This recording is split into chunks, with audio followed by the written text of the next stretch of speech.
So I want to introduce my collaborator, the colleague Han. Han, are you there?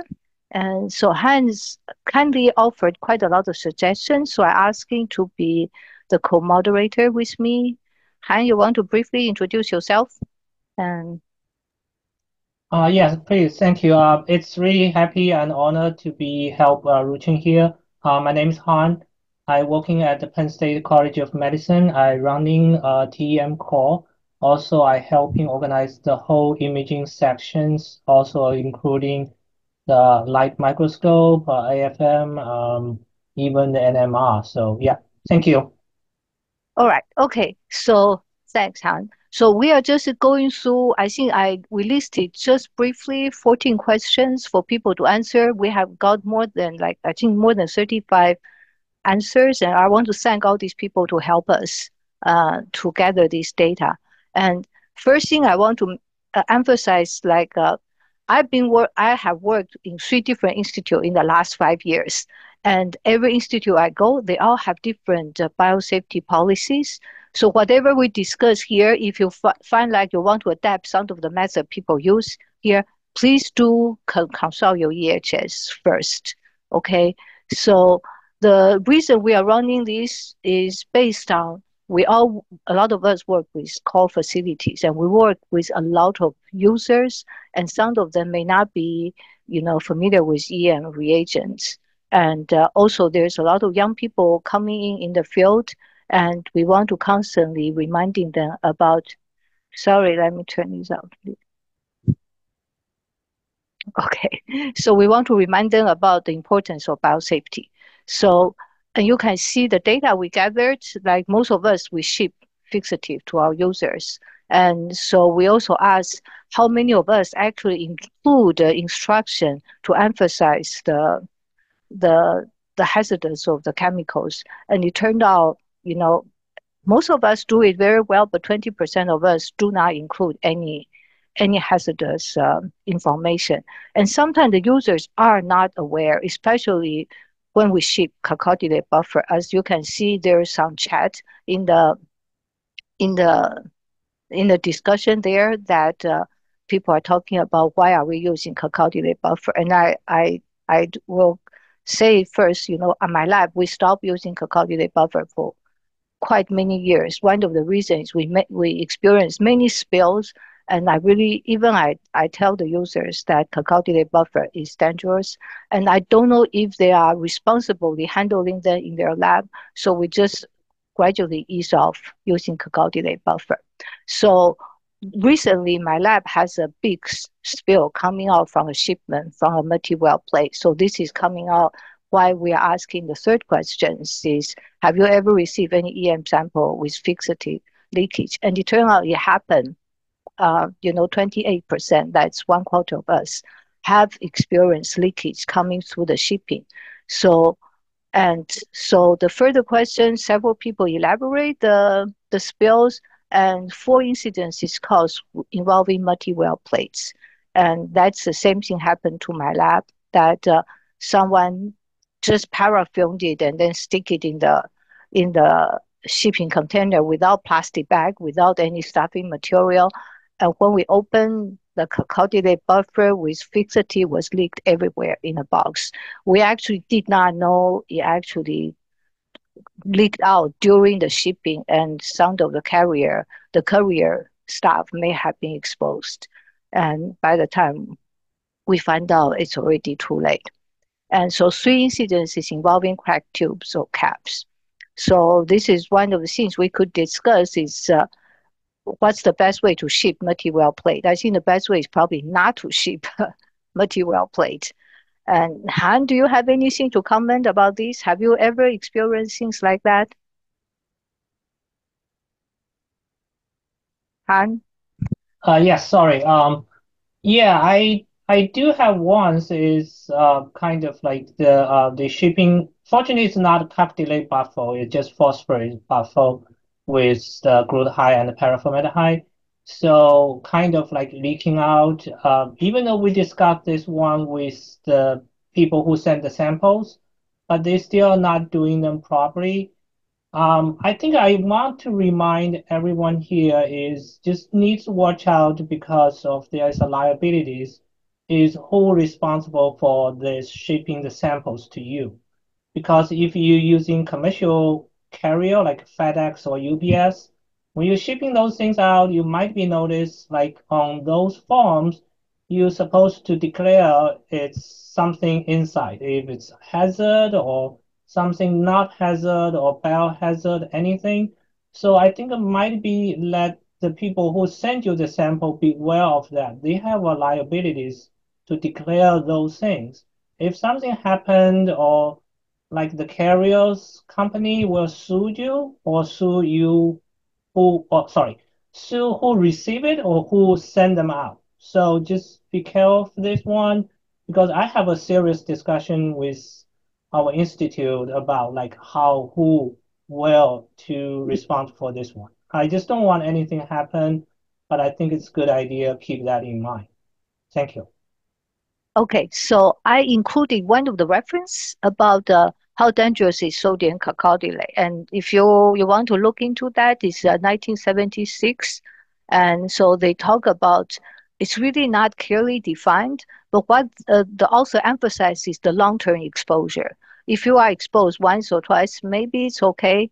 And but for us, if we are working on it every day, and they may have some consequences, so it's worth for us to pay more attention when we use crocodile buffer. So there are three labs here. They actually do not, they are not required to collect crocodile buffer as chemical waste. And again, I think institution has different safety requirement, but I will suggest them to be more careful. And so the next question is what type of containers? We're talking about osmium now. Okay, so we ask what how people store osmium solutions. As I said, during my three job changes, and I have to clean up fridge that covered with blackened wall and twice. So it seemed to be a common contamination. That really means we have not been doing a good job storing the osmium. And so we asked people, how do you store them? So the majority of us store them in glass bottles with plastic caps. But I want to remind people that plastic does not prevent osmium from coming out. So the best is glass or metal. So some people do use uh, the glass bottle with metal cap or glass stoppers. So I think that will really block off the osmium. And plastic disposable tube, even you have three layer of Ziploc, they will still come out eventually. And paraffin also do not prevent it. So quite a few labs, actually 24%, then they realize the hazard of storing osmium. They actually do not store any osmium solution. So they buy small volume ampules, they use it up and then dispose it. So they don't keep large volume of osmium open in their labs. So I had a discussion with Han last night because he still use osmium from crystals, and so I have abandoned that using the small volume of glass ampules that we purchase from the suppliers. So most of the time we try to use it up and small volume, so we don't have an open tube of osmium that require us to store them. So you can put it in the chat. We actually compare the pricing, and I think if you make it up from crystal yourself, you probably save half of the price, but you ended up having a bigger volume of osmium that you have to deal with the storage. Han, do you have any comments? I know you use the crystals. Yes, I inherited TEM lab, which was been running since 70s. So we have a lots of leftover chemicals, especially the osmium crystals in the ampoules. So we make 50%, I'm sorry, 50 mLs with 2% in the glass tube. So we store them in the refrigerator as recommended. Actually, I do what my experience is I do three layers of protection, maybe more than that, at least in three containers. So first I have a small glass bottle. unfortunately, I cannot find the metal caps, so I just use the plastic caps, and then I wrap them with paraffin, and then I use a Ziploc bag to seal that small glass bottle. And then I put this small glass bottle into a big mason jar glass bottle. And then after that one, I seal it with paraffin. And then I put this mason jar into another layer of big plastic container with seal tight, which I bought from Target. So time to time, I will come back. Usually, if I'm not using the Osmium in 2 weeks, I will come back and open everything, discuss the Ziploc bag, and get the new paraffins to wrap them again. So far, I think this one works pretty well. Each container, I put a piece of paper towel, which is white. And if I saw the color change on the paper towel, I know there's something leaking from the bottle. So far I never have issues with those methods. That's the things I like to share. Just be careful. At least I use 3 containers to just keep them not out. So you can see I'm showing the survey result, like 85% of us do use secondary containers, like multiple layers of protection when we store osmium. And some people use metal cans and metal paint cans, and some people actually have a designated chemical cabinet just for osmium, okay, or designated fridge. So Han, what do you treat those glass bottles after you use up the osmium? Do you actually wash it and reuse it, or you dispose them? No, I never wash it and reuse it. I just keep them in the thinner hood, and later I will fill them with used osmium Hmm. and ask the EHS people come to Oh, okay. collect it. Yeah, no, never Oh, wash, never use. Um, okay. that's my policy. All right. Okay. So what is the osmium bottle or tube sealed? I think, most of you use paraffin, and it's probably the easiest thing to grab in the lab. And but some people add another layer of metal using aluminum foil, and some people just use osmium foil. And I think the other questions, where do you store your osmium stock? So that diversify a little bit, but most of us store them in the fridge. And some people just keep them in the film hood at room temperature, which is okay. And I think it's pretty safe there too. And I don't know about freezer. And do you know anybody else use freezer to store osmium? This is the first time I see it. Yeah. Yeah, it's the first time I never heard about that. I never heard about that. I, Okay. yeah. And then we ask people, have you detected any sign of leakage, like blackening of your fridge? And yes, we have, close to 50% of us had seen leakage. So that means we should really consider improving osmium storage when you see the sign of leakage. And for my experience, the two fridges I cleaned up. They don't have secondary the container. They just use a glass bottle with plastic cap, and then with paraffin. So I think the plastic cap was not efficient enough to block the osmium from leaking out. Okay, so I think Han, you mentioned about an incidence of someone was gotten sick because of the osmium leakage exposure. Yeah, I think this is an unfortunate case which I like to share or let be everybody be well. Is I know there is a case, some lab was which whatever it is, the osmolar definitely not really properly handled.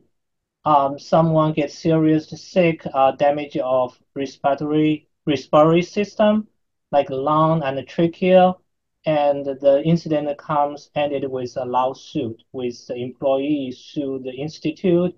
And I know there's nothing goes to the public because they get a settlement. So, but I know this is a real story. It's really unfortunately because I know whatever. I cannot say too much, but I know the people would really suffer. The people would really suffer because it's irreversible. I mean, this is kind of lifetime damage about this. So that's part of the reason I sent Ru-ching something which I was thinking might need let everybody be well is at the end of the survey is like I Yeah, we wish have some references. Yeah. yeah I wish never nobody ever knows what the smell of the oatmeal but unfortunately, I smell once, actually. In my lifetime, I smell once about what the smell of the oatmeal it is. So I wish nobody never wish to smell that one. It's really bad experience.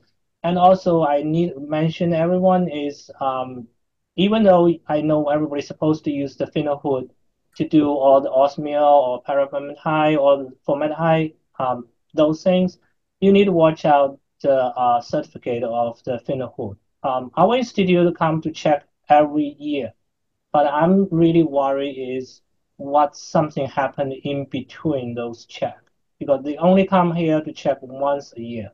If there's a failure of the hood, we don't know after 1 year or something like that. So just use your common sense. Be careful.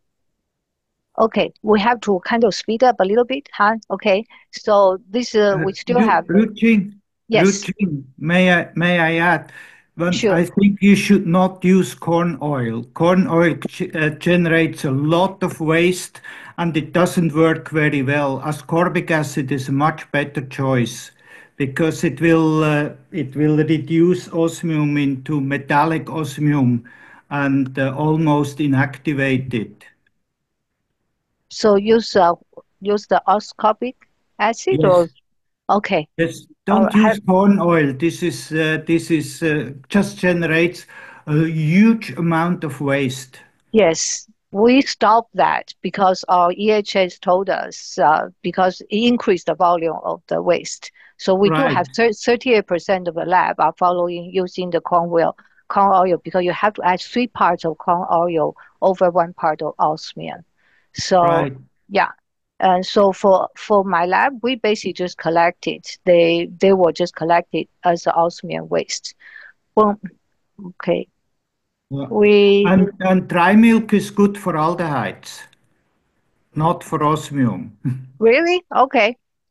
All right. So as you can see, there's some labs using the dry milk. Yeah. Okay. All right. So the followings we ask about resin waste, which is pretty consistent. Most of people polymerize it and then put it in the chemical waste. So some people do wash some of the reusable items like scissors and faucets and soak them. And so my question is, I don't know how many people also bake all those disposable wares in contact, like toothpicks and tips, or they just dump it in the chemical waste. I know a lot. For me, we work in the medical school. Most of our chemical waste is burned in the furnace. So I don't know what other institutes that the when they collect those things. So this is something we can consider if we want to also deactivate those reusable the those disposable wares. And so the last one, this question, I'm glad that only very few percent, actually only one lab that responded that they are still using picric acid. I never had the chance to use picric acid, which I'm very glad. But anyway, so here is some information about the picric acid storage. If you are considered or you are asked to use picric acid for fixation, and so it's I again, your EHS will probably regulate the usage of picric acid very strictly. So you should follow their instruction. Basically, you cannot leave it dry. You have to have water over it. And you, Lee, Yeah, go ahead. I'm Are the you the I'm the guilty party. We use picric okay? acid pretty routinely, and Okay. it did take me a long time to get my safety officers happy with the way we store it and use it. But as long as you keep it saturated and you're very careful not to ever have dry crystals, it's safe. And So when do you choose to use picric acid versus? it goes in my uh, aldehyde mix primary fix all the time. It So really you use it use routinely. it routinely. It's good Okay. for membranes. It was first learned about it from someone here who did outer rod segments in the eye. And Okay, so were you surprised that the majority of us don't use picric no, I'm acid not anymore? surprised because it's scary stuff. Okay. Yeah, if anybody asks, I'll call you up if I need Okay. to use picric acid. Yeah, thanks. Okay, so now about uranium acetate. As Bruno also pointed out, there are some different institute regulations. Some institute you are not allowed to use it. Some institute do not even require separating. They don't really treat it as a radioactive waste. Again, follow the instruction from your lab. And here's are some relative comments. I summarized that people kindly submitted it, and you can read about it since we are already over time. And as again, the document is online already. And there's four more slides that Han provided some information. Maybe he can go through with us. Han, you want to take over quickly? I'll give you Yeah. 5 minutes. Oh, no. I just need 1 minute. Okay. So I think all the things is being written over the slides. So just go ahead, go over it. I think it's kind of You like mentioned about specific gloves for to protect resin or yes, something. yes, Oh, yes. I let's will. That's next one. you want me to go to next one? Yeah. Yeah, Okay. I mean, I think there's multiple things I'd like to discuss, but unfortunately, I think we're out of the time. I think for this time, I really want to emphasize is the glove, because most of the time we're wearing it. Here is I find interesting information from documents. So I want to share this one is just basically he test. This is comes from a 1980s paper. That's the one I find was really interesting. They compare with the vinyl, latex, and polyethylene. I think latex might be similar as the nitrile. I mean, latex is a natural rubber, and the nitrile was kind of like man-made rubbers. So I think it might be the same, but I don't have anything concrete results say it's the same. I'm assuming it's the same. So here is I just show you what's the pro and the cons if you wear the different gloves. So I highly recommend people wear the double gloves. So which I'm doing right now is I wear the first layer is polyethylene, and then I wear latex. Actually, it is not latex; it's nitrile at the outside. So when I was feel like anything contaminated on the latex level, I just took the latex out and nitrile. I mean, sorry, nitrile gloves out and just dispose it. I replace with the new one. Ru-ching and I has discussion about like don't get the contamination everywhere. I do have medical training background, so I know like once your hands touch something, you are not supposed to touch something else. So that means like if you do touch all those resins, embedded things, you need to take off your gloves to do touch somewhere we consider is clean, like doorknobs, other appliances was not using for the embedding things. So keep that things really in mind. Otherwise, you just spread all the contaminated chemicals everywhere. So that's the things I really like to share with everyone about um, the glove things. Another one is I think this is a really good reference paper which I was reading, go back time to time. I saw lots of people encountered with some big or small issues about their TM results. This one is always the first reference paper I go back to looking for answers instead of I post help on the website or asking some colleagues. This is a really nice reference paper. I recommend it for everyone. If you have difficulties located, send me an email. I'm more than happy to send you a copy. Thank you. Yeah.